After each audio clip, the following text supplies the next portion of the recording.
पर किस तरह से ये आगे बढ़ी।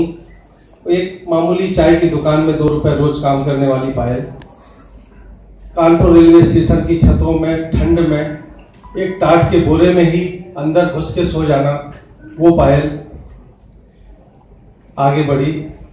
अप्सरा टाकीज में एक कैंटीन में मैदा गूंथने लगी, समोसे बनाने लगी और इंटरवल में ठंडा गरम समोसा पहुंचाने का काम करने लगी।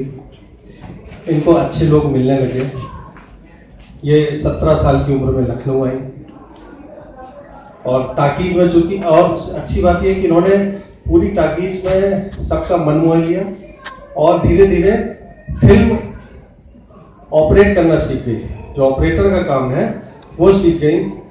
इनका प्रमोशन होता रहा। फिर इनके मन में आया कि मैं कुछ और आगे बढ़ूं। इनका नृत्य करना बहुत अच्छा था, क्योंकि फिल्म देखती थी और हर शो में ये अंदर जाना, गाने देखना, तो ये वहीं से सब सीखे। वो एक समय था जब चोली के पीछे क्या गाना आया, वो लखनऊ में थी पायल और यहाँ पे ऑर्केस्ट्रा में इन्होंने काम किया, लखनऊ दूरदर्शन में काम किया और कई शोज किए। धीरे धीरे संघर्षमय, यदि व्यक्ति के अंदर दृढ़ इच्छा शक्ति है, मेहनत है, तो मेहनत कभी ना कभी सराही जाती है और किए गए जो पुण्य कार्य होते हैं वो फलीभूत होते हैं। हमें लगता है कि सत्य के साथ हम हैं, पर हमें विजय नहीं मिल रही है, हम क्यों संघर्ष में हैं अभी, पर ऐसा नहीं है।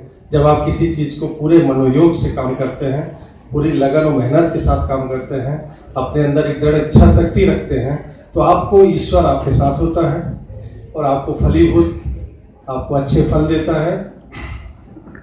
आज पायल उन्हीं सब सत प्रयासों की वजह से इस स्थान पर है कि इनको लखनऊ ही नहीं, बाहर के लोग भी अच्छे से जानते हैं। एक बुद्धिजीवी वर्ग आपके कार्यों की सराहना करता है। पायल अच्छा कार्य कर रही हैं, अपने समाज में रहकर भी और समाज से बाहर भी। गरीब बच्चियों की शादी में सहयोग कर रही हैं, पढ़ाई लिखाई में सहयोग कर रही हैं और पायल फाउंडेशन, जिसका इन्होंने मुझे संरक्षक बना रखा है, उसके माध्यम से नशा विरोधी काम कर रही हैं। अखबारों में आप देख रहे होंगे, ऐतिहासिक काम वो भी था। मैंने लखनऊ विश्व पुस्तक मेले में उसका उल्लेख किया था। पायल जी ने ट्रैफिक का संचालन भी किया अपने सहयोगी किन्नर साथियों के साथ, जो एक बहुत बड़ा काम